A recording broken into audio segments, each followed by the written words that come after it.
call is now taking place. This call is now being recorded. Recording हो रही है। तो हम लोग समवाई फाउंडेशन के सदस्य हैं और आप सभी का स्वागत है। हमारे बीच में श्रीमती वर्षा श्रीवास्तव उपाध्यक्ष समवाई फाउंडेशन उपस्थित है, उनका स्वागत है। हमारे बीच में डॉक्टर कोमल बालवानी उपस्थित हैं जो आज की फैकल्टी हैं, उनके बारे में परिचय में भी दूंगा, उनका स्वागत है। हमारे बीच में के तिवारी जी उपस्थित हैं, समवाई फाउंडेशन के प्रमोटर हैं, उनका स्वागत है। हमारे बीच में नीतू जैन जी उपस्थित है, समवाई फाउंडेशन के प्रमोटर हैं, उनका स्वागत है। हमारे बीच में प्रतिमा राज जी उपस्थित है, समवाई फाउंडेशन के प्रमोटर हैं, उनका स्वागत है। हमारे बीच में रुक्मणी शर्मा जी उपस्थित हैं, सीनियर थेरेपिस्ट हैं, उनका स्वागत है। हमारे बीच में सी एस शर्मा जी उपस्थित हैं, लखनऊ से जुड़े हुए हैं, सीनियर थेरेपिस्ट हैं, उनका स्वागत है। हमारे बीच में जस्सी सम्राट जी उपस्थित हैं, उनका स्वागत है।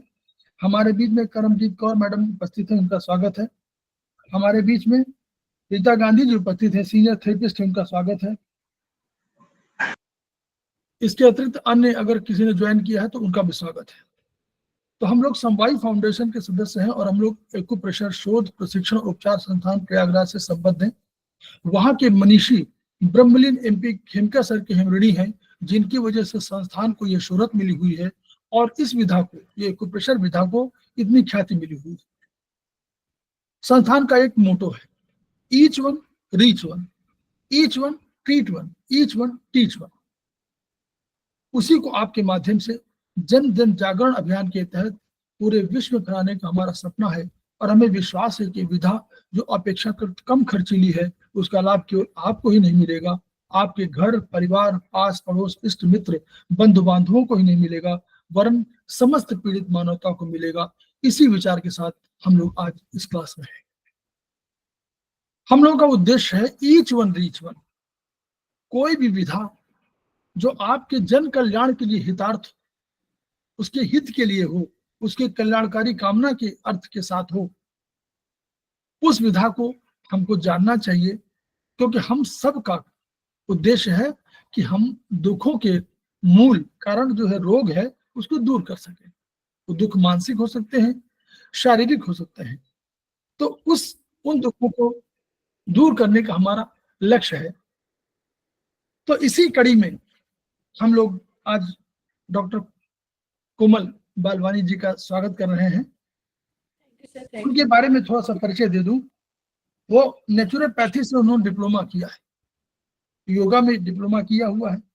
एनटीडीवाई जो नेचुरोपैथी का है उस पर उन्होंने मध्य प्रदेश से इसका सर्टिफिकेशन या कोर्स किया है, डिप्लोमा लिया हुआ है।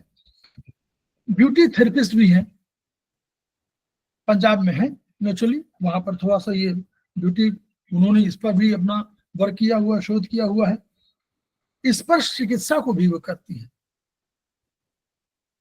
इधर हाल में 2-3 वर्षों से वो लगातार एक्यूप्रेशर थेरेपिस्ट के रूप में भी अपना ज्ञान ले रही हैं, यानी कोई भी ज्ञान ग्रहण करना उनकी आदत है। रिलैक्सिंग थेरेपी करती है मेडिटेशन के माध्यम से, और एक गुवासा थेरेपी है, इसको मैं बहुत नहीं जानता हूं इसके बारे में, ये भी वो करती है। तो वो जब हमारे संपर्क में 2 वर्ष पहले आई तो हमने उनको कहा कि हमारे एक्यूप्रेशर को भी जैसे आप जान रही हैं उसको हमारे क्लासेस भी अटेंड करिए, थोड़ा सा आपका ज्ञान बढ़ जाएगा और जो थेरेपी आप कर रही हैं उस थेरेपी में आपको मदद मिलेगी। तो उन्होंने हम लोगों की क्लासेस ज्वाइन किया।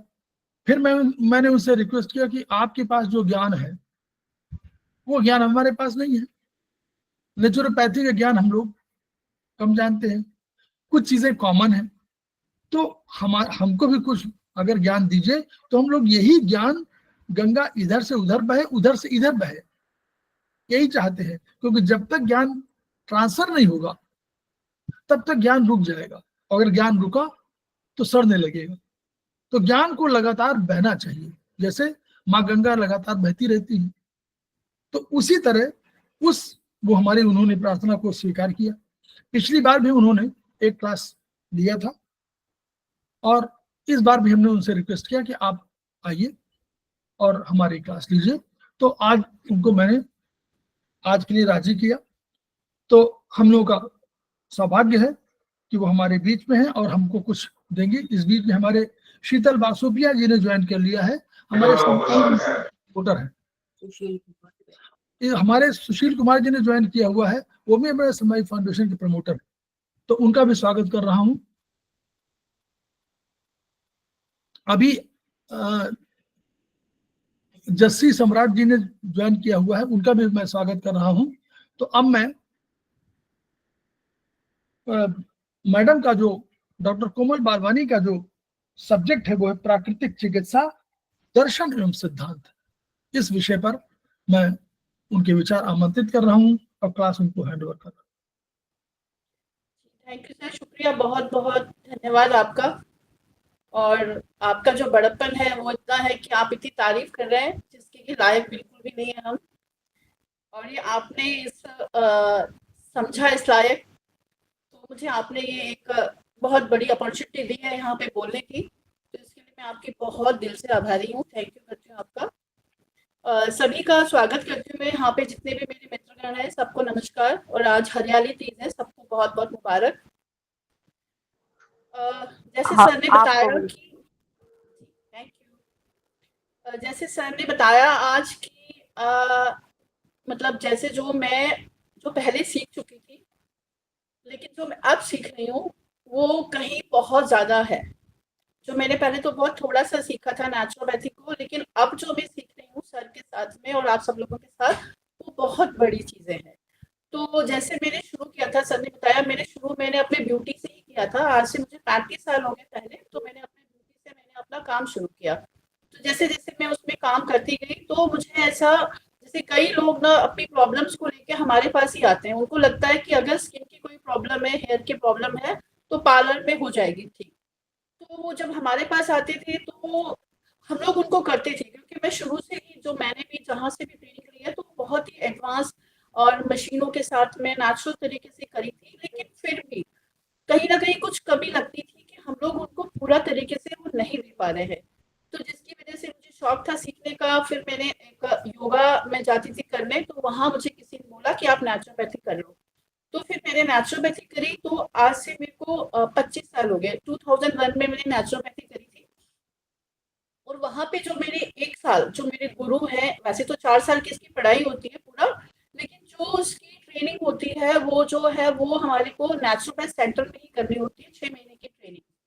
तो वो जो इंटर्नशिप है वो करनी बहुत ज़रूरी है। जब तक प्रैक्टिकल अगर हमें नॉलेज नहीं होगा तो हमारी पढ़ाई का कोई फ़ायदा नहीं है। तो भोपाल में, जो कि मेरा घर भी, वहाँ पे मेरे पेरेंट्स भी हैं, लॉज भी वहीं के हैं, तो वहाँ पे हमारा आरोग्य केंद्र है भोपाल में। तो वहाँ पे जब मैं गई और मैंने पूरा 1 साल वहाँ पे लगाया, मैं अपने बच्चों को भी साथ लेके गई थी। मेरे 2 जब छोटे थे बच्चे, तो उनको भी मैं साथ लेके गई थी और 1 साल मैं पूरा भोपाल में ही रही थी। और मेरे जो जो गुरु हैं नेचुरोपैथ के, मेरे रमेश चेवाणी जी गुरु हैं, और वो भी मेडिकल कॉलेज से उन्होंने उसका पूरी स्टडी की थी, पीएचडी कर रहे थे वो। तो उनके साथ जो रह के मुझे जो सीखने को मिला वो मुझे बहुत अच्छा लगा। तो मैंने 1 साल में वहाँ पे रह के सीखा और वापस मैं अपने अम्बाला आ गई, और अम्बाला आकर फिर से मैंने अपने ब्यूटी के साथ साथ मैंने अपना नेचुरोपैथ सेंटर खोला, जो कि मेरे को 3 से 4 साल मैंने उसको चलाया। पर वो बहुत हेक्टिक होता था। सुबह से लेकर शुरू हो जाती थी योगा क्लासेस, और उसमें सारे ट्रीटमेंट जो होते थे वो सब होते थे। और फिर मैं अपना काम भी करती थी, क्योंकि मेरा पार्लर तो चल ही रहा था, सैलून तो चल रहा था, तो उसको भी मैंने छोड़ा नहीं, क्योंकि वो भी कहीं ना कहीं अंदर में था। तो ऐसे करते करते 4-5 साल हो गए। फिर मुझे थोड़ा मेडिटेशन की भी मेरी रहती थी कि अभी मेरी भीतर की यात्रा मुझे बहुत जरूर चाहिए, ये तो मैं जो भी कर रही हूँ। फिर उसके साथ में मेरा मेडिटेशन का रहा, तो मेरे उसमें मेरे गुरु बाबा है, जिनके साथ में मैं उनके आश्रम में जा के मतलब वो चीज़ मैंने करी। तो अभी पिछले 3 से 4 साल हो गए, तो मुझे अब लगा कि अब मुझे कुछ अपना काम करना है जो मैंने सीखा हुआ है। जैसे सर ने बोला कि हमें वो बांटना है, तो मुझे भी ऐसा लगा कि अब मुझे ये चीज़ थोड़ी सी बांटने के लिए मुझे अपना काम भी करना है, और मेरा उसके साथ साथ जो मेरी मेडिटेशन की यात्रा है वो भी चलती रहेगी।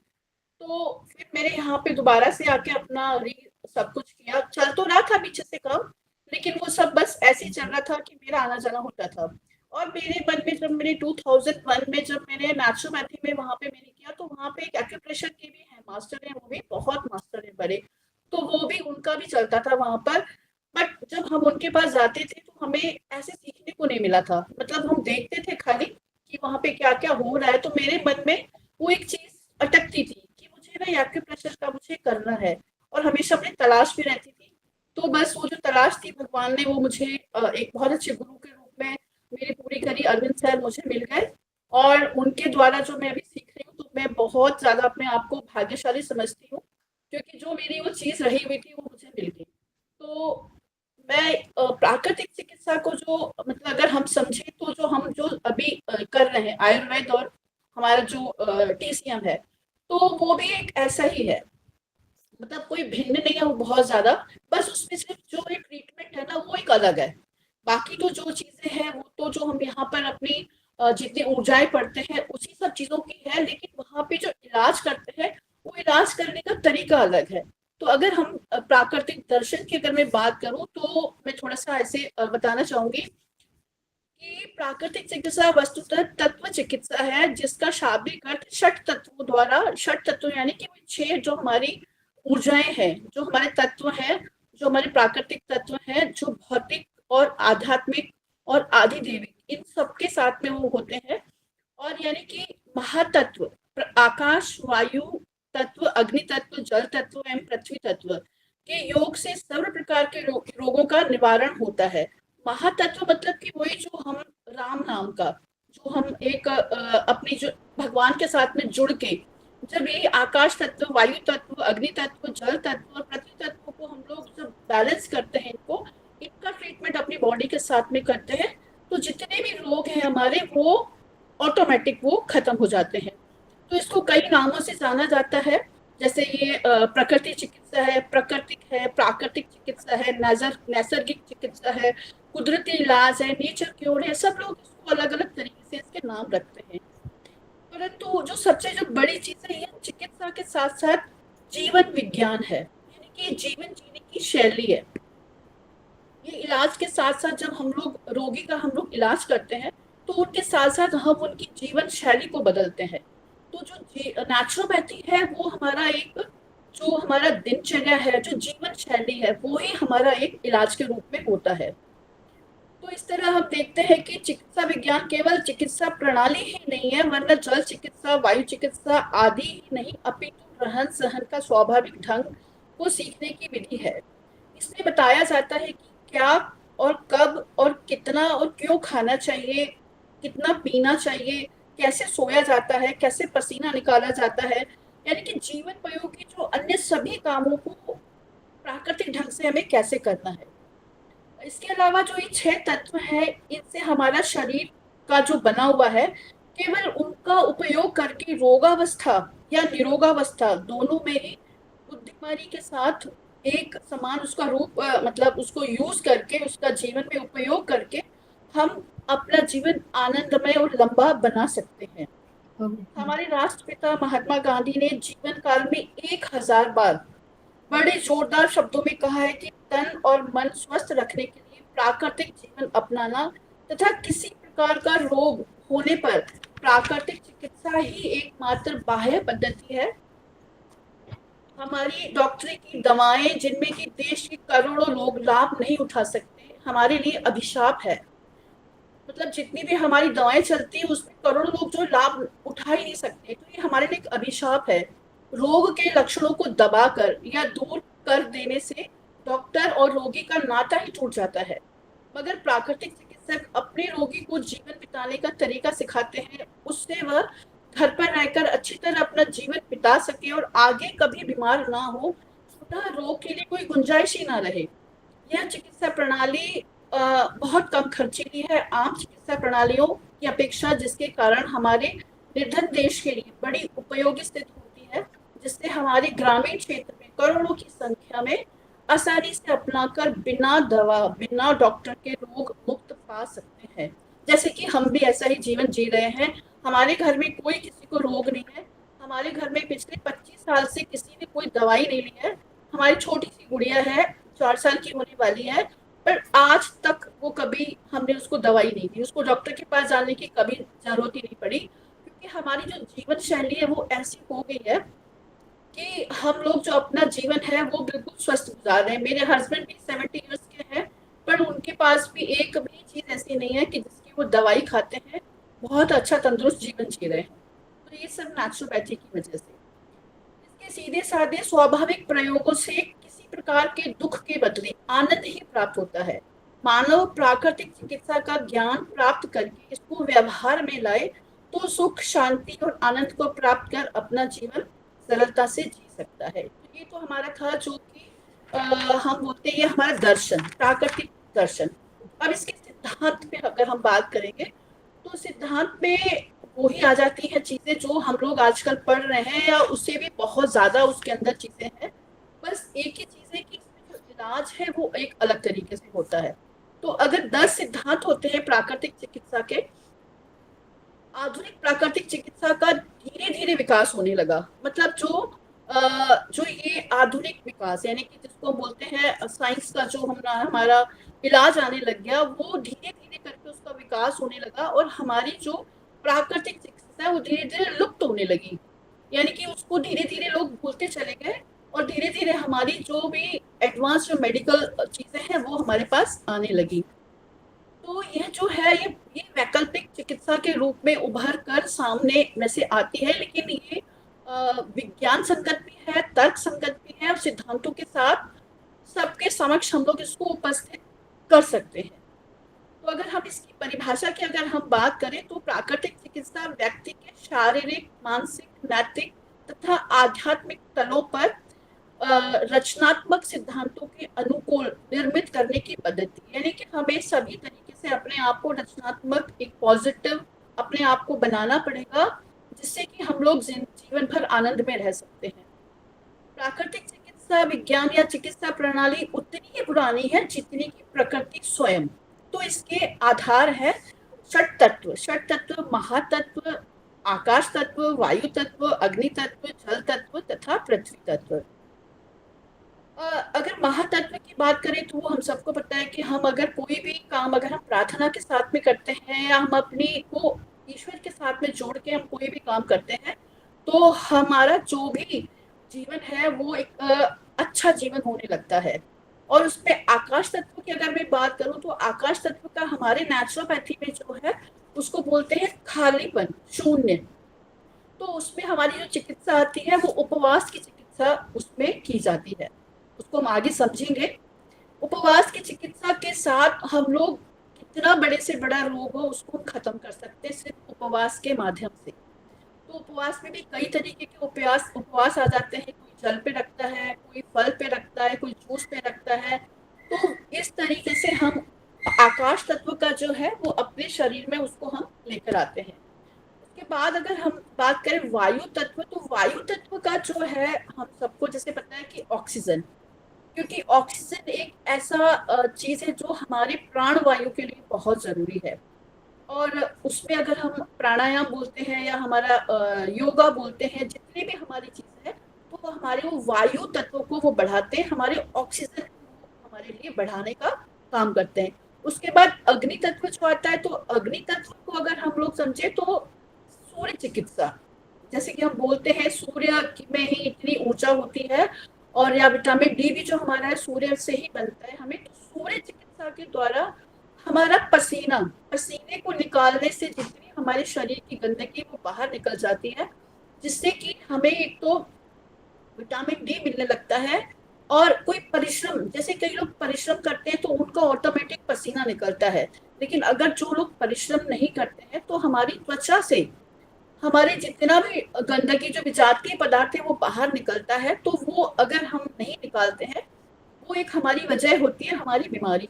तो हम लोग जो सूर्य चिकित्सा है वो हमारी यूज होती है। सुबह का सूरज जो है, सुबह जब निकलता है सूरज, उस टाइम पे अगर हम लोग पसीना निकालते हैं, अपने सर को बिल्कुल ठंडा कर देते हैं, सर को नहीं गर्म करते, बॉडी को हम लोग गर्म कर देते हैं।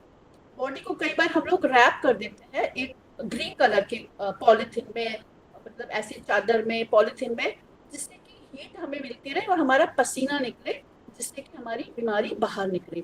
उसके बाद आता है जल तत्व। जल तत्व बहुत ज्यादा यूज होता है नेचुरोपैथी में, क्योंकि जल तत्व से ही हमारे जितने भी टॉक्सिन्स को निकालने के लिए यूज होता है। उसमें अगर हम वाष्प स्नान, स्टीम बाथ बोले हम लोग, तो वो हमारा जल तत्व से होता है।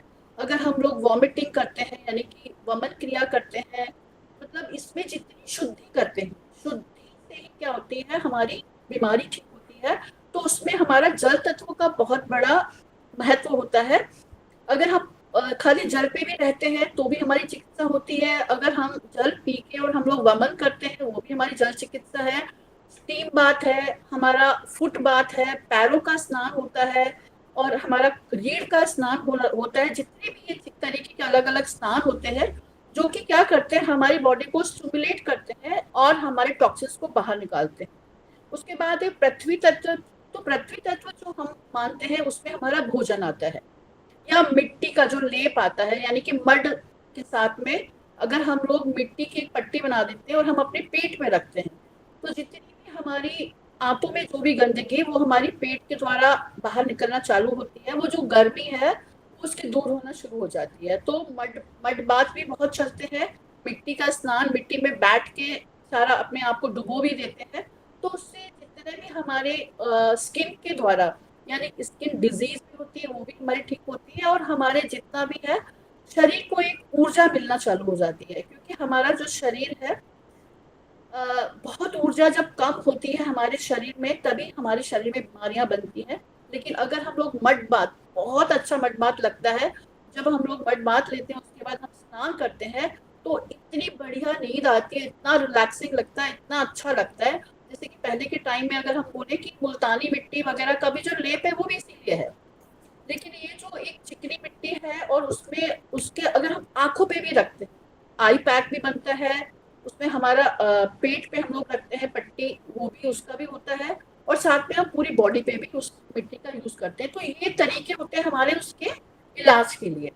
तो अब अगर हम ये समझे थोड़ा, जैसे अभी हम बात कर रहे थे कि इसका जो मतलब ये हमारी नेचुरोपैथी धीरे धीरे कैसे वो चलेगी। अगर हम बात करें तो बहुत पुरानी हमारी नेचुरल थेरेपी, राजा दिलीप जो थे हमारे बहुत पुराने राजा, जो वो दुग्ध कल्प करके और जंगल में रहकर उन्होंने अपनी सेहत को सही किया था, और राजा दशरथ की रानियों ने फल का कल्प करके संतान का लाभ किया था। तो ये हमारी जो अचूक चिकित्सा है ये बहुत पुराने पुराने समय से ही है।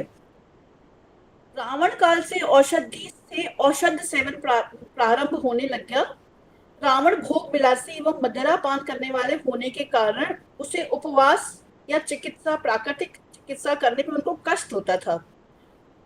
इसके लिए उन्होंने अपने वैद्य को बोला कि कोई आसान तरीका निकालो, हमें ये सब कुछ हम ये सब नहीं करेंगे। तो वैद्य ने उनका आज्ञा का पालन किया और बहुत सारी जड़ी बूटियों को खोजा, जिससे कि उनके लेप बनाए गए, उनके काढ़े बनाए गए, और उसके द्वारा फिर उनका इलाज करना शुरू किया। तो धीरे धीरे हमारी जो ये चिकित्सा थी, प्राकृतिक चिकित्सा, ये धीरे धीरे कम होने लगी। इसके पश्चात शनि शनि लोगों के बीच में ये मतलब कम होती चली गई, और औषधि द्वारा चिकित्सा सरल होने के कारण लोकप्रियता इसकी अवश्य बढ़ गई। गलत चिकित्सा होने के कारण लोगों का स्वास्थ्य दिनों दिन खराब होता चला गया, और आज के स्वास्थ्य का जो हाल है वो औषधि सेवन का परिणाम स्पष्ट हम सबको व्यक्त हो रहा है। तो अब जो इसके 10 सिद्धांत आएंगे कि वो 10 सिद्धांत क्या है जिससे कि हम लोग नेचुरल थेरेपी का उपयोग कर सकते हैं, या हम नेचुरोपैथ खुद बन सकते हैं, अपने आप को स्वस्थ कर सकते हैं, हम किसी को भी स्वस्थ कर सकते हैं। तो उनके जो कारण है या उनको ठीक करने का है, अब हम उसको थोड़ा समझेंगे जरूर। तो सबसे जो पहला कारण आता है प्राकृतिक चिकित्सा में, सभी रोग और उनका कारण एक ही है। सभी रोग, उनके कारण एवं उनकी चिकित्सा एक ही है। जैसे कि अगर हम बोलेंगे कि रोगों का कारण क्या है, विजातीय द्रव्य, विजातीय द्रव्य का शरीर में एकत्र होना, यानी कि टॉक्सिन्स, जितने भी फॉरेन मैटर्स हैं अगर वो मेरी बॉडी में एकत्र हो गए तो वो रोगों का कारण बन जाता है। उदाहरण स्वरूप अगर हम बात करें कि विजातीय द्रव्य अगर हमारे पाचन तंत्र में एकत्र होता है तब व्यक्ति को कब्ज, गैस, अपच, दस्त से लेकर कैंसर तक हो जाता है। और यही विजातीय द्रव्य जब फेफड़ों में एकत्र होता है तब साधारण सर्दी, जुकाम से लेकर निमोनिया, ब्रोंकाइटिस, दमा आदि बीमारी तक हो सकती है। और यही विजातीय द्रव्य जब रक्त में होता है तो कोलेस्ट्रॉल के रूप में एकत्रित होता है, जब उच्च रक्तचाप से लेकर हृदय घात तक हो सकता है। रक्त में शक्कर की मात्रा बढ़ जाने से मधुमेह की बीमारी हो जाती है। इसी तरह शरीर में विजातीय द्रव्य एकत्रित होने से ग्रंथियां जो विभिन्न तरह के हार्मोन का स्राव करती है विकृत हो जाती है और उनका नियमित स्राव में विकार उत्पन्न हो जाता है, जिससे हार्मोन संबंधी बीमारियां उत्पन्न होने लगती हैं। ये सब जितने भी रोग हैं, प्राकृतिक चिकित्सा उन्हें एक ही मानती है, क्योंकि उनका कारण विजातीय द्रव्य है। जब विजातीय द्रव्य दूर हो जाएगा, व्यक्ति स्वस्थ हो जाएगा। अर्थात सभी रोगों की चिकित्सा भी एक ही है कि हमारे शरीर में जितने भी विजातीय पदार्थ हैं उनको हमने निकालना है। तो निकालने के लिए जो हमारे 5 तत्व हैं उनका हम अलग अलग उपयोग करते हैं कि अगर हमारी आंतों में अगर हमारा मतलब गंदगी जमा है, जिसकी वजह से हम बात कर रहे थे कि कब्ज, गैस, अपच जो है वो हमारी आंतों की बीमारी है, तो उसके लिए हमें अपने आप को डिटॉक्सिफिकेशन करना पड़ता है, वो भी अभी हम बात करेंगे। और इसके अलावा अगर मेरे लंग्स में कुछ हो गया है तो कफ का निष्कासन हम करवाते हैं उसमें कि जैसे कि कुछ क्रियाएं होती हैं, वमन क्रिया है, नीति क्रिया है, जिससे कि हमारा जितना कफ है वो बाहर आ जाए। और उसके साथ में उनकी डाइट को भी किया जाता है कि जिनसे कफ बनता है वो हमें भोजन नहीं लेना है। तो उसके द्वारा जब हमारा ये निष्कासन हो जाएगा हमारे विजातीय पदार्थ का, तो वो जो हमारा शरीर है अपने आप ठीक होना शुरू हो जाएगा। अब इसमें अगर हम इलाज की बात करें तो वाष्प स्नान द्वारा पसीना निकाल कर, प्राणायाम द्वारा कार्बन डाइऑक्साइड निकालकर, खूब पानी पीकर, मूत्र निकालकर, नेति भस्त्रिका द्वारा नाक से कफ निकालकर एकत्रित विजातीय द्रव को हटाया जाता है। कटी स्नान, मेहन स्नान, ये कुछ ऐसे स्नान होते हैं जिनके लिए टब बने होते हैं। मेहन स्नान जो है वो बहुत जरूरी होता है। वो मतलब हम जो अपने यूरिन के जो हमारा मतलब ऑर्गन है उसको पानी डालना होता है, ठंडक देनी होती है, मालिश होती है, धूप स्नान होता है। इन सब के द्वारा हम अपने प्रभावित अंगों को बल प्रदान किया जाता है। ये सारे उपचार शरीर के मल मार्गों को पूर्णतः खोलकर उनको क्रियाशील कर देते हैं ताकि शरीर के मल को बाहर निकालने में सफलता हो। तो ये हमारा पहला सिद्धांत है। दूसरा है कि रोगों का कारण कीटाणु नहीं है, मतलब विषाक्तीय द्रव है। जैसे हम बोलते हैं कि किसी बैक्टीरिया से अगर मुझे बॉडी में कुछ हो गया है तो हम कई बार बोलते हैं ये वायरस की वजह से है या ये बैक्टीरिया की वजह से है, जिसकी वजह से हम लोग अलग अलग मेडिसिन भी खाते हैं। लेकिन कोई भी जो बीमारी है हमारे शरीर में वो कीटाणु की वजह से नहीं होती है। जिस व्यक्ति में रोग प्रतिरोधक क्षमता कम होती है वह रोगी होता है। अगर कहीं भी कितने भी कीटाणु अगर मेरे शरीर पर आ जाए, अगर मेरी रोग प्रतिरोधक क्षमता, अगर मेरा इम्यून पावर अगर स्ट्रांग है तो वो मुझे कभी भी नुकसान नहीं कर सकते। एक स्वस्थ शरीर में सभी अंग सुचारू रूप से काम करते हैं। शरीर के अंगों की कार्य प्रणाली सुव्यवस्थित व सुनियोजित होती है। यदि इस कार्य प्रणाली में कोई बाधा आ जाए तो उसे रोग कहते हैं। अगर जहाँ के भी अगर हमें कोई दिक्कत आ गई, प्रॉब्लम आ गई, बीमारी आ गई, तो यानी कि वही का जो हमारा ऑर्गन है उस ऑर्गन में हमारे विजातीय द्रव हमारे इकट्ठे हो गए हैं। अब हमें अगर उसको बाहर निकालना है तो वो अपने आप क्या हो जाएगा, वो हमारा अंग जो है स्वस्थ हो जाएगा। यदि किसी कारण यह विजातीय द्रव मल मार्गों से बाहर नहीं निकलता है तो शरीर के अंदर एकत्रित होने लगता है और धीरे धीरे यह एकत्रित विजातीय द्रव शरीर में फैलने लगता है तथा शरीर की कार्य प्रणाली को बाधित करने लगता है, जिसके कारण रोग उत्पन्न होते हैं और शरीर इस विजातीय द्रव के बाहर निकलने का प्रयत्न बराबर करता रहता है। बराबर हमारा नेचर जो है, हमारा बॉडी जो है हमारे टॉक्सिन्स को बाहर निकालता रहता है। और वो किस रूप में निकालता है कि अगर जैसे फोड़े, फुंसी, पसीना, उल्टी, दस्त, सर्दी, जुकाम आदि के रूप में ये निकालता है। प्रायः लोग इसे रोग समझते हैं, परंतु यह प्रकृति द्वारा किया गया प्रयास है जो विजातीय द्रव्य इन रोगों के रूप में निकलता है।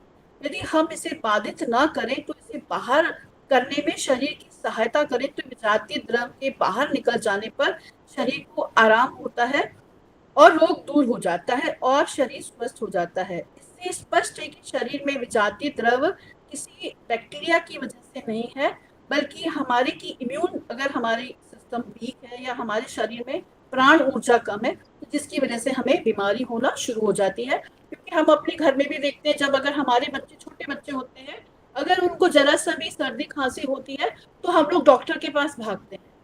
जो सबसे जो बड़ा बीमारी का कारण वो यही है कि क्योंकि पहले के ज़माने में कभी भी डॉक्टर नहीं होते थे, ना ही हम बच्चों को ले लेके हम डॉक्टर के पास जाते थे।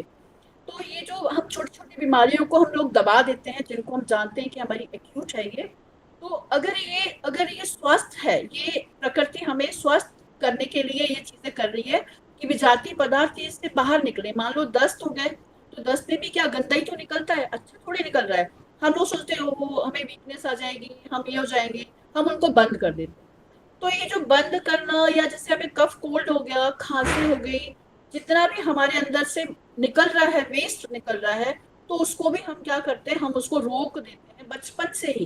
क्योंकि आज के टाइम में हम देखते हैं कि बच्चों के स्पेशल डॉक्टर हैं और डॉक्टर्स लोग कभी भी बच्चों को ये नहीं बोलते हैं कि आप इनको दवाई ना दो, वो उनको दवाई दे के बच्चों छोटे-छोटे बच्चों को आजकल दमा होने लग गया, ब्रोंकाइटिस होने लग गया है। क्योंकि वो जैसे ही बच्चा होता है और हमें लगता है कि हमारे बच्चे को कुछ नहीं होना चाहिए, वो कुछ नहीं होने की वजह से दवाइयाँ देकर हम लोग उनको बीमार कर देते हैं। तो प्राकृतिक चिकित्सा जो तीसरा नंबर पे आएगा, प्राकृतिक चिकित्सा रोग की नहीं, रोगी की पूरी मतलब किसी एक रोग को नहीं ठीक करते, वो पूरे रोगी शरीर पे काम करते हैं, यानी कि रोगी को स्वस्थ करते हैं। एक बीमारी के लिए हम नहीं करेंगे कि बीमारी का कारण हमें पता है कि विजातीय द्रव्य है, अगर हम उस विजातीय द्रव्य को निकालेंगे तो उसमें सभी बीमारियां आ जाती हैं। अगर हम एक बीमारी के लिए काम करेंगे तो उसमें हमारी और बीमारियां भी जो दबी हुई है वो भी हमारी निकल जाएंगी। हमें सिर्फ ये समझना है कि हमारे जो रोगी की है वो कहाँ की है दिक्कत, हमने उनको कौन सा इलाज देना है। तो इस तरीके से हम अपने जितने भी मतलब हमारे स्वास्थ्य के लिए सिर्फ और सिर्फ हम लोग अपने शरीर को ही ठीक करेंगे, उनके मन को अगर बहुत ज़्यादा जो क्रॉनिक है तो उनके मन पे भी काम करना पड़ता है, जैसे अभी हम लोग सब कुछ ये चीज़ें तो समझ ही रहे हैं।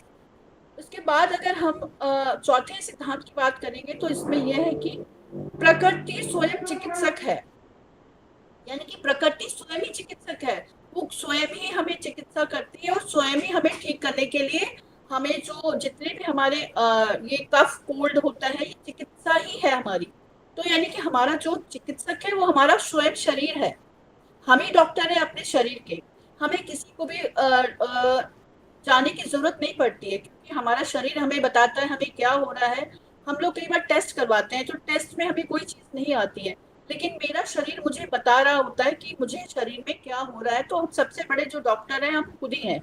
तो हम जो हमारे पास आते हैं यहाँ पे इलाज के लिए, तो हम उनको खुद डॉक्टर बनाते हैं। हम बोलते हैं कि आप अपने डॉक्टर खुद बनो और सिर्फ ये चीज़ों को आप समझोगे तो आपकी बीमारी धीरे-धीरे करके चली जाएगी। अब 5वें नंबर पे आएगा कि तीव्र रोग जो है वो शत्रु नहीं मित्र है। जैसे अभी हमने बात की कि शरीर की निरंतर चलने वाली सुचारू क्रिया में रुकावट होना रोग कहलाता है। रोग मनुष्य के लिए हमेशा ही दुख का कारण रहा है। वह रोग के कारण को जानने और उसके निवारण के लिए हमेशा प्रयासरत रहता है। अलग-अलग पद्धतियों से रोगों के कारण अलग-अलग निवारण अलग-अलग किए जाते हैं। प्राकृतिक चिकित्सा के अनुसार रोगी की 3 अवस्थाएं होती हैं। हाँ, जैसे हम भी पढ़ते हैं अपने यहाँ पर भी आयुर्वेदिक में भी कि तीव्र रोग है, पुराने रोग है, जीर्ण रोग है और घातक रोग है। अब तीव्र रोग प्रत्येक बीमारी की प्रथम अवस्था तीव्र रोग है। इस अवस्था में जब विजातीय द्रव्य एकत्र होने लगता है तो शरीर की जो जीवनी शक्ति है स्वयं इसे बाहर निकालने का प्रयास करती है। यह किसी भी रूप में बाहर आ सकता है, जैसे फोड़े, फुंसी, सर्दी, जुकाम, खांसी, बुखार, उल्टी, दस्त। ये तीव्र रोग है। इन तीव्र रोगों से घबराना नहीं चाहिए। यह प्रकृति द्वारा दिया गया संकेत है, प्रकृति द्वारा की गई चिकित्सा है। हमें तीव्र रोगों को औषधि द्वारा दबाना नहीं चाहिए, बल्कि प्रकृति की सहायता करनी चाहिए। उपवास, वाष्प स्नान, धूप स्नान, एनिमा, कटी स्नान, पैरों का गर्म स्नान, पर्याप्त नींद, मालिश आदि ऐसे उपचार लेने चाहिए जिन उपचार की मदद से प्रकृति शरीर से विजातीय पदार्थ बाहर निकालती है। जैसे ही वो बाहर होंगे शरीर स्वस्थ हो जाएगा। अब हम 6 की बात करेंगे कि नंबर 6 पे जो आएगा हमारा प्राकृतिक चिकित्सा में डायग्नोज सरलता से संभव है, क्योंकि सबसे पहले हम हमेशा अपना डायग्नोज पे करते हैं कि जब तक हमें डायग्नोज नहीं करेंगे तो तब तक हम उसका प्रॉपर अच्छे से इलाज नहीं कर पाएंगे। एलोपैथी यानी चिकित्सा पद्धति में रोगों को सबसे पहले अपने रोग का निदान डायग्नोज कराना पड़ता है, जिससे कि रक्त की जांच, नाड़ी परीक्षण, ईसीजी, बीपी नापना, कई ऐसे निदान होते हैं जिसमें शरीर के अंदर मशीन या तार डालकर किया जाता है। इस तरह परीक्षणों द्वारा यह जाना जाता है कि उसे कौन सा रोग है। उसके बाद ही उसका औषधि द्वारा उपचार किया जाता है। आधुनिक समय में तो आजकल बहुत बड़े बड़े सारे केंद्र खुले हुए हैं जहाँ पे कि टेस्ट होते हैं। यह जो केंद्र है रोगियों से बहुत अच्छी मोटी रकम भी वसूल करते हैं और निदान के बाद मिलने वाली रिपोर्ट 100% सही है या नहीं है ये नहीं बता सकते। ये बिल्कुल नहीं बता सकते कि हमारा रोग बिल्कुल सही है। तो प्राकृतिक चिकित्सा ये एक ऐसी पद्धति है जिसमें निदान की आवश्यकता ही नहीं होती, क्योंकि सभी रोग का एक है तथा उनका कारण भी एक है, चिकित्सा भी एक है। तो इसीलिए हमें कोई भी अलग अलग उसको समझने की हमें जरूरत ज्यादा नहीं होती है। हाँ, कभी कभी हम लोग टेस्ट इसलिए करवाते हैं कि उनको भी तसल्ली हो जाए और हमें भी थोड़ा पता चल जाए कि इनके बॉडी में क्या कुछ कितना चल रहा है। जैसे थायराइड वगैरह है ना, या हमारी शुगर पेशेंट डायबिटीज के आते हैं, तो कभी कभी हम लोगों को या यूट्रस में जैसे अगर उनको फाइब्राइड्स हैं तो वो है भी या नहीं है। तो इस तरीके से हम थोड़ा बहुत टेस्ट हम करते हैं, पर इलाज हमारे पास वही है। टेस्ट हम चाहे भले ही कराएं, पर जो हमारे एलोपैथी में जो है वो इलाज बिल्कुल भी नहीं है। इलाज के लिए फिर हमारे जो नेचुरोपैथी में है वो सबसे बढ़िया चीज है, क्योंकि वो उनकी जड़ से उनको प्रॉब्लम को ठीक कर देता है। अब 7 नंबर पे जो आएगा, जीर्ण रोगों में आरोग्य लाभ से अपेक्षाकृत कम समय लगता है। यानी कि जीर्ण रोग जो हमारे बीच वाले जो रोग हो जाते हैं, पहले तो हो जाएंगे हमारे एक्यूट, फिर उसके बाद पुराने जीर्ण रोग। तो जीर्ण रोगों में आरोग्य लाभ में अपेक्षाकृत कम समय लगता है, मतलब अगर एलोपैथी से अगर हम बात करें, क्योंकि जीर्ण रोग जैसे कि कब्ज, मधुमेह, दमा, गठिया, श्वेत प्रदर, ब्रोंकाइटिस, अर्थराइटिस, थायराइड आदि, ये जो है ये जीर्ण रोग कम करते हैं। प्रकृति अपना कार्य फिर भी करने लगती है, मतलब बार बार वो इनको बाहर निकालने लगती है जब हमारे एक्यूट आते हैं। जब अगर हम उनको बाहर नहीं निकालने देते हैं तो उससे हमारी जो जीवनी शक्ति है वो हमारी कमजोर होने लगती है और उस अंग में विजातीय द्रव्य बढ़ने लगता है। धीरे धीरे ये रोग की दूसरी अवस्था में आ जाता है, क्योंकि पहले जो भी होगा हमें हमें बॉडी बहुत तरीके से हमारा शरीर बताता होता है। कभी हमें सर्दी खांसी है या कभी हमें पेट में दर्द है या जो भी तरीके से जो शरीर बता रहा है, अगर हम उसको सुनते नहीं और हम सिर्फ दवाइयों से उनको दबा देते हैं तो वो दबाने की वजह से हमारा जो उसको महसूस करना वो बंद हो जाता है। लेकिन अगर हम उसको महसूस करें और उसको हम निकलने दें, उसको हम उस चीज के लिए और उनको हेल्प करें अपने शरीर को, तो वो जब निकल जाएगा तो हमारी जो वही एक्यूट डिजीज है वो हमारी क्रॉनिक में परिवर्तित ही नहीं हो पाएगी। अब जीर्ण रोग जैसे कब्ज है, मधुमेह, दमा, गठिया, श्वेत प्रदर, जितनी भी अर्थराइटिस, थायराइड आदि, ये जीर्ण रोग कहलाते हैं। चूंकि अधिक विजातीय द्रव्य जमा होने के कारण हुआ है तो इसका इलाज करने में भी ज्यादा समय लगता है। प्राकृतिक चिकित्सा के पास रोगी इसी अवस्था में आता है जब वहां पे आने से पहले वो बहुत सारा इलाज कर चुका होता है और ठीक न होने पर थक हार कर प्राकृतिक चिकित्सा कराने आता है। अब प्राकृतिक चिकित्सक को चिकित्सा का आरोग्य लाभ देने में समय तो लगता है, तो इसके लिए रोगी को धैर्य और विश्वास के साथ हमें उनको लेना पड़ता है। पहले हमें उनको सारा समझाना पड़ता है और वो समझ जाते हैं। जैसे अभी भी हमारे पास में जो लोग आते हैं वो लोग बहुत इलाज करा करा के जब हमारे पास आते हैं तो जब हम उनको ये चीजें समझाते हैं तो वो समझ जाते हैं। वो कहते हैं कि हाँ बिल्कुल ठीक है, हमारी पहले ऐसी कंडीशन नहीं थी, लेकिन जब से हम दवाइयाँ ले रहे हैं तब से हमारी कंडीशन और हो गई है। तो अब हम उनको जब बोलते हैं अब हम आपका रोग जो है हम बिल्कुल जड़ से खत्म करेंगे, आपके जो जो ऑर्गन है हम उनको अच्छा बनाएंगे और वो सब अच्छे हो जाएंगे, तो उनको विश्वास होना शुरू होता है और हम उनका सच में कि बहुत अच्छे से हम लोग इलाज करना शुरू करते हैं। यदि रोगी उस समय भी अगर औषधि का सेवन करता रहता है, यानी कि अगर वो जीर्ण अवस्था में भी जब होता है अगर तब भी वो इस चीज को नहीं समझता है तो वो कहाँ पहुंच जाता है, फिर वो घातक बीमारी में पहुंच जाता है। क्योंकि तब तो जो इलाज लाइलाज बीमारी हो जाती है, क्योंकि अगर उसको विश्वास नहीं है और अपनी वो दवाइयों पे ही चलते हैं तो फिर वो बीमारी क्या होती है, तीसरे नंबर पे जाती है, वहां पे की घातक बीमारी बन जाती है।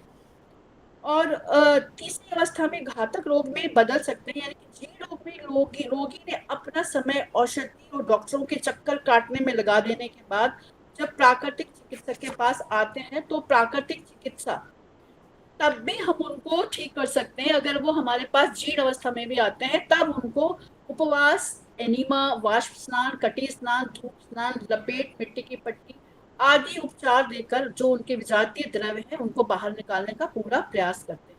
तो रोगी को भी पूरा समर्थन करता है और वो जीवनी शक्ति को जो उनकी थक चुकी है उसको दोबारा से हम लोग जगा सकते हैं, जगाते हैं।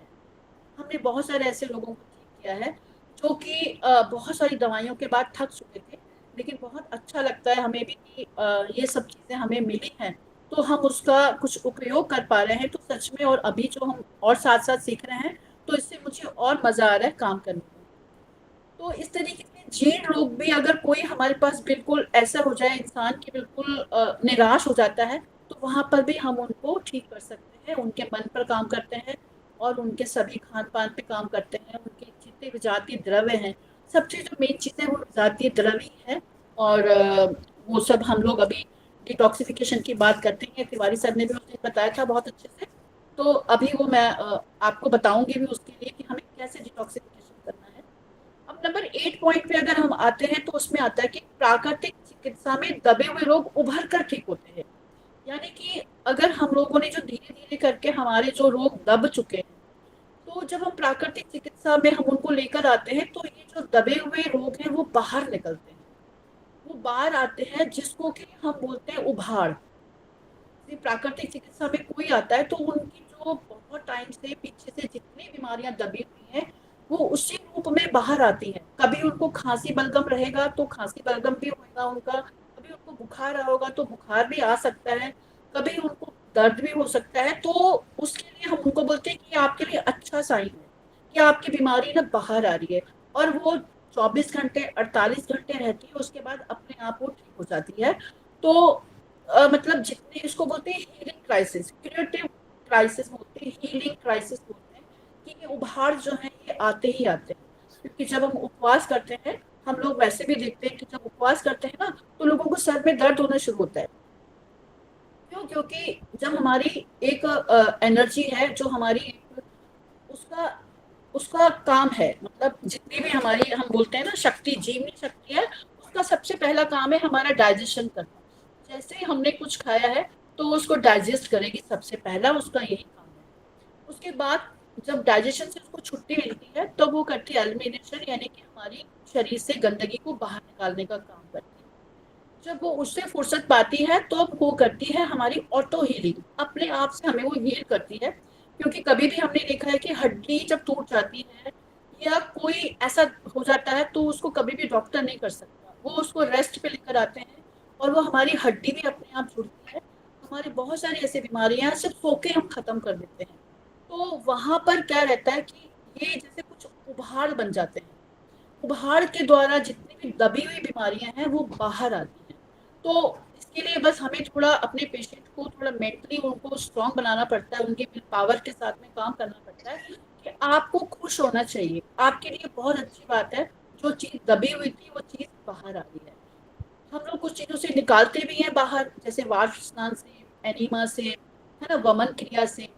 लेकिन वैसे भी अगर हमारे शरीर में जब ये जीवनी शक्ति बढ़ेगी तो वो किसी भी गंदगी को अंदर रहने ही नहीं देगी। वो बोलेगी यहाँ से निकल जाओ, यहाँ से हट जाओ, क्योंकि हमारी बॉडी का इम्यून अच्छा हो जाएगा। हमारे बहुत अच्छे जो हमारे अंदर में गुड जो बैक्टीरियाज होते हैं, जो जो चीजें होती हैं तो स्ट्रांग हो जाएंगी हमारी जितनी भी, तो वो कभी भी बीमारी को वहां टिकने नहीं देंगे। तो उभार आते हैं। बस ये जो उभार है, कई बार पेशेंट इससे डर जाता है, तो इसीलिए हम उनको मेंटली हम पहले ही तैयार कर देते हैं।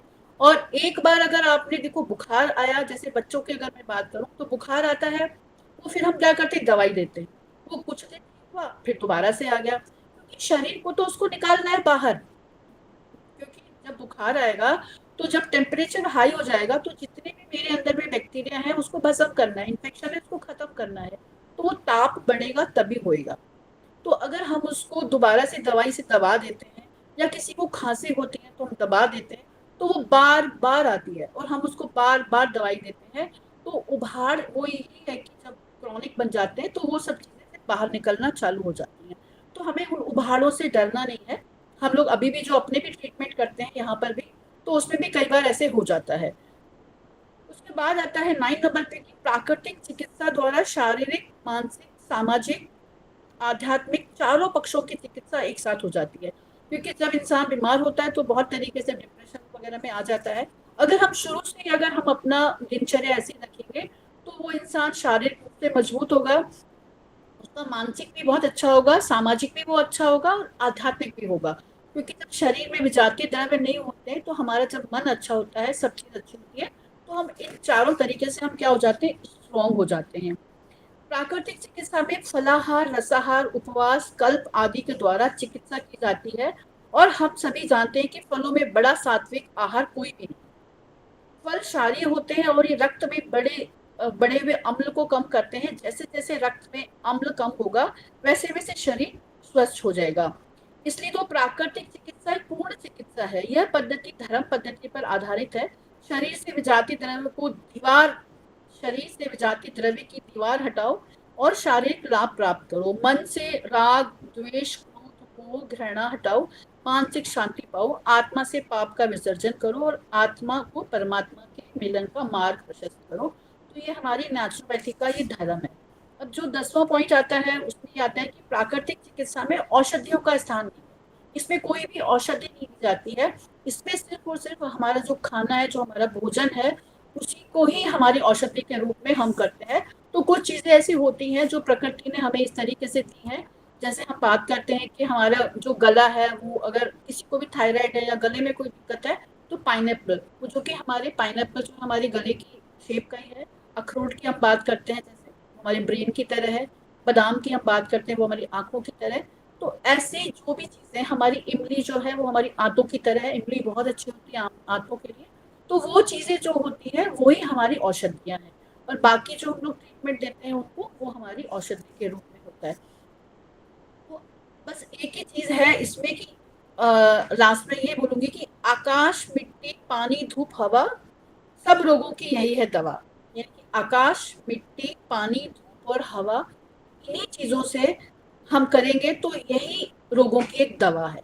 इन्हीं के द्वारा जो है वो दोबारा से हम स्वास्थ्य प्राप्त कर लेते हैं। हमारे भोपाल में नेचुरोपैथ सेंटर जो है वो बहुत बढ़िया है। वहाँ पे जो लोग सालों से जो बीमारियां लेकर आते हैं, वो 10 दिन का जो वहाँ पे शिविर लगते हैं, 10 दिन रहते हैं, तो उनकी 10 दिन में बहुत सारी चीज़ें ठीक हो जाती हैं और वहाँ से वो सीख जाते हैं, अपने डॉक्टर बना देते हैं। उनको पूरी तरीके की उनको नॉलेज मिलती है और बहुत अच्छा, मतलब एक बोलते हैं ना कि वहाँ पे स्वर्ग जैसा लगता है, तो ऐसा ही होता है। और मैं अपने आप को बहुत भाग्यशाली समझती हूँ कि वाकई में मुझे परमात्मा ने ऐसी चीज़ दी है। और इसके साथ में जो मैं अभी वो मैं कर रही हूँ, वो भी मुझे बहुत ज़्यादा प्लस लग रहा है, क्योंकि आज के टाइम में लोगों के पास टाइम नहीं है इतना ज़्यादा जो इलाज करने के लिए ना, लोगों के पास टाइम नहीं है कि हम लोग कितना 2-2 3-3 घंटे के लिए वहाँ पर जाएंगे और वहाँ पे जो इलाज होगा वो फिर हमें घर पे करना होगा। तो घर पे लोगों के पास वो माहौल नहीं होता, तो वो धीरे करके फिर से हो जाते हैं।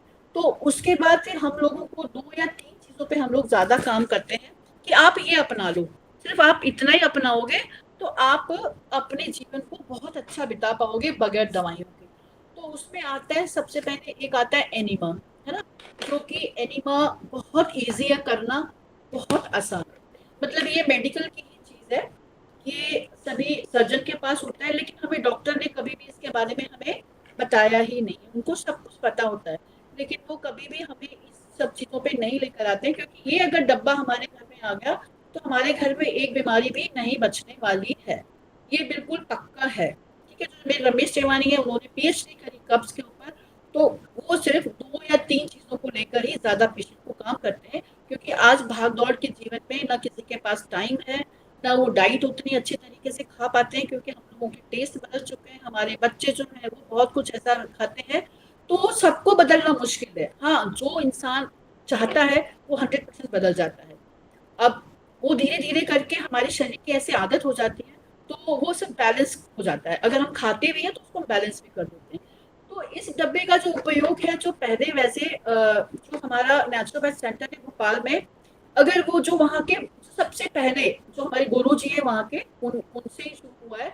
तो उन्होंने जिनसे लिया था, डॉक्टर भोजराज छाबड़िया उनका नाम है, जिनके की रमेश चेवानी जी की, तो उनको जब पूछा गया कि आप एक मरीज को कितने दिन में ठीक कर सकते हैं, तो उन्होंने बोला सिर्फ 50 रुपए में। तो बोले 50 रुपए में आप कैसे कर सकते हो, क्योंकि तब जो है डब्बे की कीमत थी 50 रुपए थी। बोलते सिर्फ मैं इसी से ही मैं अपने रोगियों को ठीक कर सकता हूँ, मुझे और कुछ चाहिए ही नहीं। तो इसका जो था प्रयोग जो था वो मतलब हमारी आंतों की सफाई के लिए, है ना, क्योंकि हमारी जो गंदगी वहीं से बनती है और वो ही गंदगी धीरे धीरे करके हमारे सारे शरीर में जाती है। जब वो गंदगी वहां से निकल जाएगी, जब वहां मेरा खाना भोजन अच्छे से मेरा डाइजेस्ट होना शुरू हो जाएगा, तो जो मेरे शरीर की शक्ति बढ़ेगी और जितना भी मल है, आप कोई भी मल समझ लो, कफ समझ लो, या जितनी भी चीजें हैं शरीर में, फैट है, जो भी चीजें हैं, वो हमारी यहाँ से निकलना चालू हो जाती है। तो हम लोग क्या करते हैं, इसको दो तरीके हैं करने के, जैसे तिवारी सर बोल रहे थे कि एक पहले का टाइम था, जो पहले का टाइम अभी भी करते हैं। अभी भी अगर मेरे पास कोई पेशेंट बहुत वैसा आएगा जो कि मतलब बहुत क्रॉनिक है, वो बैठ नहीं सकता, वो कर नहीं सकता, तो उसको हम लेट के करते हैं। तो हम उसको लेट के, और हम क्या करेंगे, ये हमारा एक डब्बा होता है, ये बिल्कुल आपको तैयार मिलेगा और उसके अंदर में ये पाइप लग जाता है ये, तो इसको हम 4 फीट के करीब ऊपर रखते हैं। 4 फीट के ऊपर रखा जाता है ताकि पानी का जो है ना फ्लो ऐसे अच्छे से हो जाए। और इसके बाद ये इसका पाइप है पूरा, तो इस पाइप के साथ में एक और आता है कैथेटर, उसको बोलते हैं कैथेटर। तो जो ये इस पे साइज होते हैं, ये 10 या 12 नंबर का होता है ये, मतलब कई बार ये मोटा होता है, कई बार ये पतला होता है। तो हम लोग अपने हिसाब से जो भी है हम उसको ले सकते हैं। वैसे भोपाल में जो नेचुरोपैथ सेंटर है वहाँ पे कुछ अलग से मिलते हैं डब्बे, वो बहुत ईजी होता है, पर ये भी हमारा वहाँ पे ये भी यूज होता है। इसके बाद हमने क्या किया होता है कि ये जो इसका पाइप है ये हमने इसमें डाल दिया होता है, कनेक्ट कर देंगे इसको, ठीक है। कनेक्ट करने के बाद क्या होता है कि इसमें तेल लगाना होता है, तेल कोई भी तेल हम लगा सकते हैं। और हमारे एनस पे जहाँ पे हम इसको डालेंगे, एनस पे हम क्या करेंगे, थोड़ा सा तेल लगा देंगे। अब तेल लगाने से इसमें जब पानी भरा जाता है, इसमें पूरा पानी का भर देते हैं। पानी भरने के बाद इसमें ये टैप जैसा लगा होता है, इसको हम बंद कर देते हैं, तो ये बंद हो गया, ये बंद हो गया। अब हमने इसमें पानी डाल दिया, तो पानी डालने के बाद हम इसको खोल देते हैं, एक बार खोल देते हैं ताकि इसमें जो हवा है वो हवा निकल जाए इसकी, और वो ये पानी यहाँ से निकलना चालू हो जाए। फिर इसको बंद कर देते हैं फिर से, मतलब इस पे एयर अगर होएगी ना, हवा होएगी, तो पानी नहीं जाएगा, वो रुक जाएगा। तो एक बार उसकी एयर निकल जाए, यहाँ से पानी निकलना चालू हो जाए, फिर हमने इसको फिर से क्या कर दिया, बंद कर दिया। अब हमने इसको क्या किया, अगर मुझे लेट के करना है तो मैं इसको बहुत आराम से चला जाता है, ये हमारे एनस में ये चला गया, ठीक है। हमने इसको पकड़ के रखा, रोगी को बोलेंगे वो अपने आप पकड़ लेते हैं इसको। और उसके बाद जब ये डब्बा मतलब जितना भी खाली हो, जब उनको फीलिंग हो जाए कि भाई हाँ मुझे जाना है मोशन के लिए, वो बिल्कुल पास में ही होता है, उसका दूर नहीं रखते हैं, ज्यादा पास में होता है। और अभी तो इसके सेंटर हैं, रमेश चेवानी सर मुझे कह रहे थे कि तुम तो इसका सेंटर खोलो, बस खाली ये लगाओ, ठीक है, क्योंकि इसी से लोग सुंदर भी हो जाएंगे, इसी से सारी बीमारियां भी ठीक हो जाएंगी। तो इसके ऊपर ही काम करना है। तो मैं वैसे ही अभी करती भी हूँ। तो जब ये हम पानी डालेंगे उस पर, और उनको जितना पानी जाएगा तो वो पूरी आंतों में जाएगा पानी, है ना, हमारी पूरी जो है लार्ज इंटेस्टाइन है पूरा उसमें पानी जाएगा, और वो अंदर तक भी जा सकता है। इसकी एक मशीन भी आती है, कोलोन थेरेपी करके मशीन भी आती है, तो वो बहुत सारा पानी जाता है, बहुत सारा वापस आता है, वो क्रॉनिक पेशेंट्स के लिए होता है।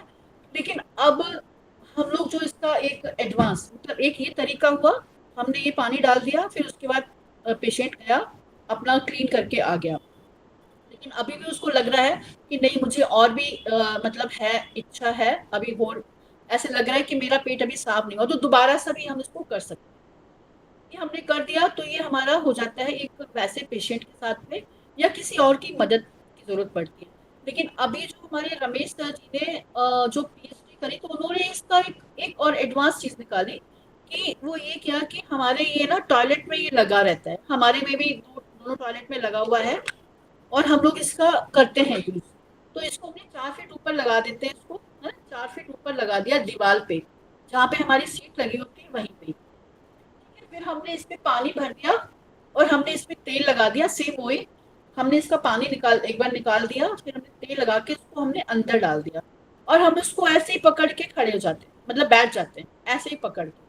तो क्या होता है कि जैसे ना अभी ये है, जैसे ये मैंने डाला, तो ये ऐसे साइड में हो जाता है, ये ठीक है, ये ऐसे साइड में हो जाता है, और जैसे ही पानी जाता है तो हमारे रेक्टम में जाता है पानी।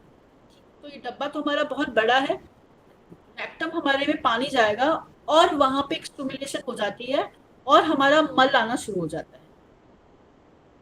तो ये इसको हम यही रखेंगे, इसको हम निकालेंगे नहीं बाहर, ये यहीं पे रखा रहेगा जब तक हमारे डब्बे का पानी खत्म ना हो जाए। ठीक है, वो मल आएगा, साइड से आता रहेगा, वो इरिगेशन यानी कि वो एकदम से रेक्टम को बार बार जाएगा ना, तो उसको स्टिमुलेट करता रहेगा, तो जिससे मेरा जो भी रुका हुआ मल है वो धीरे धीरे धीरे करके सारा मेरा बाहर आ जाएगा। और शुरू में कई बार नहीं भी आता है, कई बार गैस निकलती है, कई बार मतलब ऐसे लगता है बदबू आती है, तो वो भी निकलेगा, लेकिन एक बार ऐसा होएगा कि आपका पूरा मल है वो निकल जाएगा।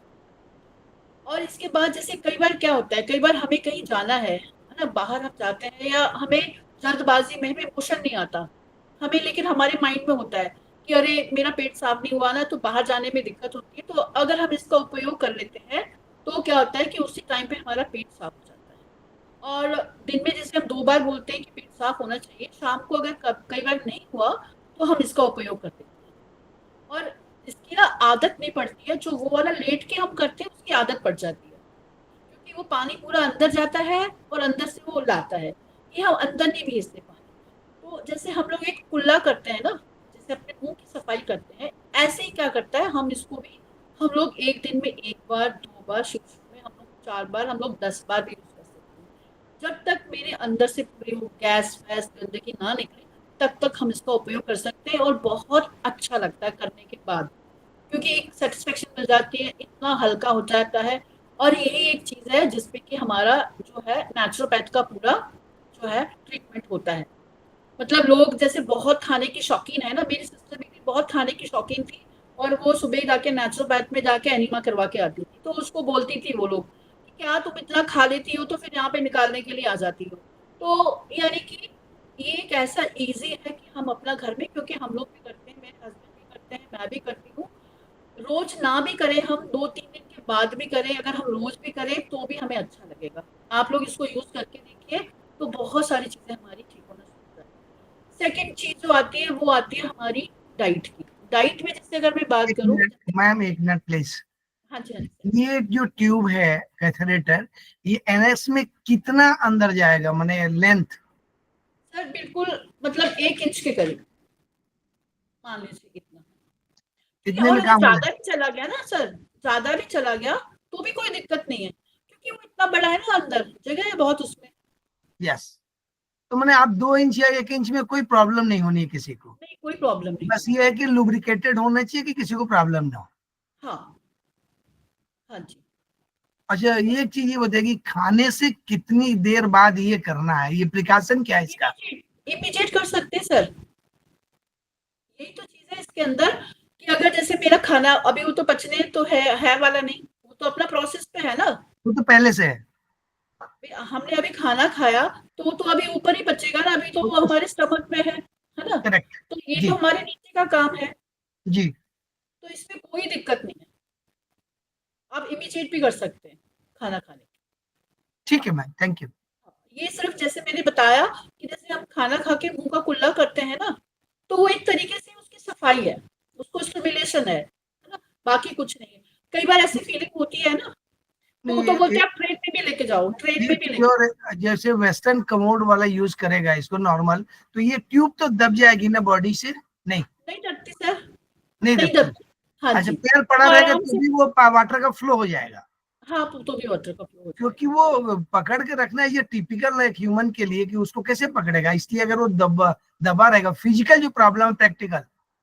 सर ये सिर्फ ना सोचने में दिक्कत लग रही है आपको, अच्छा, जब आप करोगे ना इसको बहुत इजी है, मतलब कुछ है ही नहीं, जैसे बस नहीं, पकड़ के रखना है। अगर आप करते हो तो इसको पकड़ के रखना है या दबा रहेगा तो भी काम चलेगा पैर से, क्योंकि पकड़ नहीं, के वो रखना दबता ही नहीं है सर, वैसे वो दबता नहीं है, क्योंकि हमने सिर्फ पकड़ना है, दबाना नहीं है उसको, सिर्फ पकड़ना है।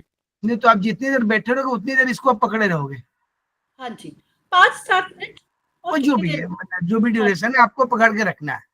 हाँ जी। ठीक नहीं है। वैसे आप इसको छोड़ भी सकते हैं, अगर आपको लगता है कि मेरा एक बार में ही हो गया, मैं जितना होना था हो गया, तो आप उसको निकाल के हटा दो। पर हम लोग जो करते हैं, हम लोग कई बार 2-2 बार भी करते हैं, एक डब्बा अच्छा, खाली हो गया। ये करेंगे उस समय कि अगर कोई व्यक्ति फ्रेश हो लिया उसके बाद करना है, जैसे जगह वो फ्रेश हुआ जितना भी होना है मान लीजिए, जी, तो उसके बाद इसको करेंगे? हाँ जी, दोनों तरीके से कर सकते हैं। अगर हम लोग नेचुरल तरीके से हो जाते हैं तो बहुत अच्छी बात है, वो हो गया है ना। उसके बाद भी थोड़ा ठीक है, अभी हमने जैसे उस टाइम पे गए, फिर नहाने के लिए गए हमें, तो हमें फिर से लगा कि चलो हम एक बार इसको कर लेते हैं, वो भी कर सकते हैं। और कई बार जैसे नहीं हो रहा है, टाइम हो चुका है ना, क्योंकि सब चीजें जो मैंने देखी समझी है वो डाइट के ऊपर है। अगर मेरी डाइट अगर ऐसी है ना तो मेरा अच्छे से फ्रेश हो जाता है। जिस दिन मेरे अगर डाइट में वो चीज नहीं खाई तो ऐसा लगता है कि थोड़ा सा लग रहा है कि अभी अच्छे से नहीं हो रहा है, तब हम इसको कर लेते हैं उपयोग। ये कैथेरेटर यूज करते हैं, हाँ जी इसको कितनी बार यूज कर सकते हैं? सर, ये तो मतलब है ना, इसको निकाल के धो के फिर आप रख दीजिए। अच्छा, फिर रीयूज कर लीजिए। हाँ हाँ, इसको रीयूज करते हैं। कोई फ्रीक्वेंसी है, खराब 10 टाइम्स कर सकते हैं, 2 टाइम्स? सर ये तो चलता है 2 महीने, 4 महीने, 6 महीने, तो जब आपका दिल कर रहा है। जैसे हम टूथब्रश है ना, जब हमारा दिल करता है हम चेंज करते हैं इसको, तभी इसको ठीक अपना है, धो के ना, इसको जैसे हाथ साफ करते हैं, इसको धो के दोबारा से हमें टांग देते हैं। बिल्कुल। हाँ जी, तो ऐसे बाकी सबका पर्सनल होना चाहिए। हाँ बिल्कुल बिल्कुल, पर्सनल होने। ठीक है मैम। मैम मैम ये किसी कंपनी का है या लोकल कोई भी मिल जाएगा इसका? ये तो वैसे तो देखो लोकल ही है ना, ये लोकल ही है, ये किसी कंपनी के नहीं होते हैं, है ना। लेकिन जो कैथेटर है ये थोड़ा सा ये वाला मोटा है, जो हम लोग वहां से लेते हैं वो हमारा सॉफ्ट होता है, व्हाइट वाला होता है, वो पतला होता है। तो वो भी है, वो बॉम्बे की कोई कंपनी है, वो वहां से बन के आते हैं। पर वैसे ये भी यूज होता है, कोई ऐसी बात नहीं है, इसको भी जब आप करोगे ना तो ये भी यूज हो जाता है। बस इसमें एक चीज ध्यान रखना है कि ये पुल करके देखना है कि टूट तो नहीं रहा है, क्योंकि ये ऐसे नहीं पता चलेगा, क्योंकि जब ये रबड़ खराब होगा, आप जरा सा भी पुल करेंगे तो टूट जाएगा। ऐसे केस में ओल्ड यूज नहीं करना है। अगर वो पुल करते हो टूटता नहीं है तभी यूज करना है। हाँ सर, वैसे तो देखो होता नहीं है ऐसा, है ना, क्योंकि हमारा ये ज्यादा यूज तो वैसे होगा नहीं। जस्ट उसको 5 मिनट के लिए पानी से ही तो जाना है उसने, बिल्कुल। तो ऐसा कोई धूप में भी नहीं रखना है। जो ये रबड़ है ना, इनकी अपनी पुराने लाइफ 2 इयर्स होती पुराने है, पुराने क्वालिटी तो पुराना नहीं यूज करना है। हाँ सर, 15-20 रुपए का आता है ना, हम तो थोक में ला के रख देते हैं, जब दिल करता है उसको चेंज कर दिया है ना, तो वो सब चीज ये हो जाती है। मतलब इसमें ये नंबर आरओ आते हैं। केंद्र से मिलता होगा ना मैडम? हाँ जी सर, मिल जाता है। सर ये ऑनलाइन बहुत अच्छा उपलब्ध है, मैं मंगवाया हूँ। जी। हाँ बिल्कुल बिल्कुल सर, बिल्कुल मिल जाता है आराम से, तो क्योंकि वो मुझे डिवाइस है ना हमारे, किसी वो प्रश्न और बहुत किसी का है? मैम मुझे एक क्वेश्चन पूछना है। हाँ जी हाँ मैम, ये इसमें लेमन वाटर डाल सकते हैं या सिर्फ पानी डालना है या तेल डालना है? मैम देखो, वैसे ना जरूरत नहीं होती है, अगर आप रेगुलर करते हो ना तो जरूरत नहीं होती है। अगर हम किसी सेंटर पे जाते हैं ना, तो वो क्या करते हैं, वो अपने अपने तरीके से उनको थोड़ा करना होता है, कभी कोई ऑयल डाल दिया, लेमन डाल दिया। अगर आप रेगुलर यूज करोगे मैम तो कुछ भी करने की जरूरत नहीं। नॉर्मल टैप वाटर जो हमारे उसमें होता है, जो हमारे उसमें बाथरूम में लगा ही होता है, बस वही वाला पानी सिंपल। हाँ, बहुत क्रॉनिक किसी को तो नीम का पानी हम कर सकते हैं, वैसे जरूरत ही नहीं। Okay ma'am, thank you. मेरा एक सवाल था मैम कि पानी जो हमें डालना है वो मतलब चिल्ड तो नहीं चलेगा, नॉर्मल वाटर चलेगा ना? हाँ नॉर्मल वाटर चलेगा। मैम और इसमें जो पानी हम डालते हैं वो पीने वाला डालना चाहिए या कोई भी नॉर्मल वाटर चलता है इसमें? टैप जो हमारे मतलब वॉशरूम में जो भी हमारे नल का लगा होता है ना, वही वाला पानी। Thank you. कोई ऐसा नहीं, क्योंकि वो तो बाहर निकल के आना ही है उसने, वो तो जाता है पानी, बाहर आ जाता है पानी।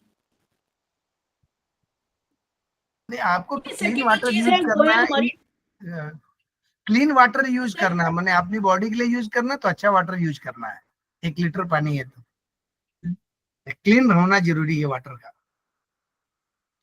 सर वो क्लीन ही होता है, बस विजातीय पदार्थ नहीं होने चाहिए ना। आप अगर एक कटोरा, हमारे इसमें नेचुरोपैथी में बोलते हैं कि आप एक कटोरा बैक्टीरिया का पी जाओगे ना तो अभी कुछ नहीं होगा आपको, है ना। आपके अंदर की शक्ति इतनी मजबूत है तो कुछ नहीं होगा। और वैसे भी पानी निकल जाना है ना बाहर, कोई ऐसी बात नहीं है। ज्यादा कुछ वो सोचने के, वो तो बोलते हैं कि ट्रेन में लेके जाओ, ट्रेन में भी जो पानी मिलता है ना वो डब्बा ऐसे पकड़ो हाथ से और लगाओ, मतलब गंदगी तो रहनी नहीं चाहिए, है ना। तो इस तरीके से हम लोग वो तो और पैक भी करके देते हैं। किसी का बस 2 मिनट के बाद बताऊं, जी बस एक दो चीजें और बताऊं, एक 2 मिनट के लिए, कि एक जो डाइट की मैं बात कर रही थी ना, डाइट बहुत जरूरी है। जैसे जो हम लोग समझते हैं कि अगर हमारा जो आटा है ना, वो आटे में अगर हमने अच्छा सा जो 2-3 चीजें, मतलब हमने जौ का आटा और काले चने वगैरह ये होता है, उससे मोटा आटा हम लोग बनवाते हैं, तो मुझे लगता है कि जो हमारा फाइबर का काम है, वो हमारी रोटी कर देती है और इतनी मीठी लगती है, तो जिसकी वजह से पेट अच्छे से साफ हो जाता है। दूसरी चीज, एक जूस की बात आती है, तो जूस आप लोग जरूर बनाइए, क्योंकि वो 2 चीजें हैं वो बहुत ज्यादा काम करती है। एक उसमें होता है हमारा वेजिटेबल का, उसमें होती है पालक, टमाटर, अदरक, लहसुन, आंवला, नींबू, अदरक, ये चीजें मिला के ना हम उसका एक जूस बनाते हैं। तो ये जो है ये बहुत बढ़िया एक मतलब बोलते हैं ना इसको मतलब रामबाण। तो ये जूस बनता है बहुत अच्छा सभी चीजों के लिए, ब्लड को बहुत अच्छे से प्यूरिफिकेशन कर देता है। सेकंड हम जो चीज बनाते हैं वो फ्रूट के साथ में, अगर हम लोग 2-3 फ्रूट लेके स्मूदी जो है हम लोग वो बना देते हैं, और सुबह जो ब्रेकफास्ट होता है हमारा वो यही होता है। तो मैम, इससे क्या होता है कि हमारे मैम बोल रहे हाँ जी, हाँ पालक जी। क्या वो बॉईल करके कि ऐसे ही? अच्छा, वो अभी ना इसमें जैसे वही बात है ना कि हमारा जो ट्रीटमेंट है ना वो कच्चे खाने पे जाता है, अपक्वा आहार पे, यानी कि पका हुआ बिल्कुल नहीं होना चाहिए। अपक्वा आहार जो है वो सबसे बड़ी आहार चिकित्सा, वो चिकित्सा है हमारी नेचुरोपैथी की सबकी। जैसे हम बोलते हैं ना कि हमारी जो डाइट है वो 80% हमारी एल्कलाइन होनी चाहिए, 20% हमारी एसिडिक होनी चाहिए। एल्कलाइन डाइट मतलब कि कच्चा खाना, आप कच्चे खाने को यूज करोगे नेचुरोपैथी में। लेकिन हम लोग वही बात है कि अभी हम लोग ज्यादा नहीं कर सकते, तो हम 50-50, अगर हम 50 पका हुआ खाना खाते हैं, 50 अगर हम लोग कच्चा खाते हैं, तो वो जो है वो हमारी बॉडी को बैलेंस कर देता है, डिटॉक्स भी कर देता है, और न्यूट्रिशन भी मिल जाते हैं, और शरीर को फुर्सत भी मिल जाती है। क्योंकि बहुत 3 टाइम जो लोग खाना खाते हैं ना पका हुआ भोजन, तो उसको शुद्ध करना, उसको पचाना, उसी में शरीर की शक्ति लगती है, तो वो अपने आप को दोबारा से वो हील नहीं कर सकती, है ना। तो क्योंकि एक बार खाया फिर खाया फिर खाया, तो उसी में ही हमारी जो शक्ति लगी रहेगी। लेकिन जब हम भोजन को बदल देंगे, हम लोग सात्विक फलाहार के लिए मैंने बात की, फलाहार भोजन जो है वो हमारे क्षारीय होते हैं, तो वो पचते भी अच्छे से है और शरीर के लिए भी अच्छे होते हैं। और उसके बाद बस मैम ये जो पालक का जूस आपने बताया, तो आप इसे स्ट्रेन करते हैं या ऐसे ही मतलब सिर्फ मिक्सी में चला के ही पीना है? जैसे हम लोग इसका पेठे का जूस रोज यूज करते हैं, तो उसे तो हम छान के पीते हैं। इसका जूस पीते हैं मैम, जो एशगॉर्ड आता है, एशगॉर्ड का जूस जो आता है उसे तो हम छान के पीते हैं। तो इसको पालक वाले जूस को छान के पीना है या बस मिक्सी में चला के? हाँ जी, इसको छान के पीना है, और वो वाला नहीं करना, फ्रूट वाला नहीं मैडम करना इसको है, ग्रुप में डाल दीजिए, मैम ग्रुप में दे दीजिए तो डाल देंगे। यस मैम, ये ग्रुप में डाल देंगे तो अच्छा डाल देंगे ताकि हम समझ रहे हैं आपके प्रश्न जो है, क्योंकि ये कई पॉइंट इसी पे उठेंगे ना, कैसे पीना, तो आप पूरा दे दीजिए, हम ग्रुप में डाल देंगे ताकि सब लोगों को मालूम हो जाए। मैम एक प्रश्न पूछना है आपसे, मड थेरेपी के लिए मड कहाँ से मिलेगा? क्योंकि आजकल मड तो मिलता ही नहीं कहीं भी यहाँ पर। अरे नहीं, बहुत मड है। आपको देखो अगर मड चाहिए ना, तो आप किसी को भी बोल देंगे ना, कोई भी खेत से आपको एक इतना वो लाके बोरा भर के दे देंगे आपको ना, या किसी तो आप अपने उसको मालिक को, हाँ जी, या आप कहीं तो जा उसको रहे हैं छान रास्ते लें में, हम? नहीं छानने की जरूरत नहीं, बस ऐसे ऐसे करके उसके जो रोड़े रोड़े मिट्टी पत्थर है ना वो हटा लो आप उसको। हाँ जी, आप उसको भिगो के रखोगे ना, तो एकदम से चिकनी वो गीली हो जाती है। ऑनलाइन मंगा लीजिए मैडम, रुक्मणी मैडम, ऑनलाइन बहुत मिलता है। सर पहले गोबर यूज गंगा करती तक थी मिलता है। मैं, पहले यूज करती थी तो मैं बाल्टी में भर के रख देती थी उसको, तो उसमें से निकाल लेती थी नीचे से फिर। मुख्य रूप से पिरोड़ मिट्टी यूज करिए, हाँ मुल्तानी जी, मिट्टी जैसे आप मंगाती है वैसे आप मंगा लीजिए, वहाँ से आ जाएगी। क्योंकि पेट की गर्मी के लिए यूज करती थी पहले मैं उसको। जी नहीं, बिल्कुल आ जाएगी, बढ़िया मिल जाएगा। थैंक यू सभी का बहुत बहुत शुक्रिया, आपने मुझे थैंक यू सुना, मैम। और कोई गलती हो गई अभी तो मैं बिल्कुल थैंक यू मैम। अभी कोई मैम प्रश्न खत्म होगा बहुत सबका? बहुत प्रश्न अच्छी खत्म क्लास होगा? हुई है। बहुत अच्छे से समझाए मैम, बहुत अच्छा लगा। चलिए बहुत बढ़िया, तो हम समाप्त कर रहे हैं कि डिनर में क्या लेना चाहिए मैडम? आप जो मर्जी खाओ, बस अपने आप को बैलेंस करो, डिटॉक्स कर दोगे ना, आप जितना मर्जी खाओ, रात भर खाते रहो, लेकिन सुबह उठ के बस सब सफाई। वो बोलते हैं कि खाना कोई मनाही नहीं है, पचाना है और निकालना है, निकालना सबसे ज्यादा जरूरी है। मैम एक क्वेश्चन हो रहा है हाँ कि जी, गुआसा जो है वो सच में काम करता है कि फैशन में ही है आजकल?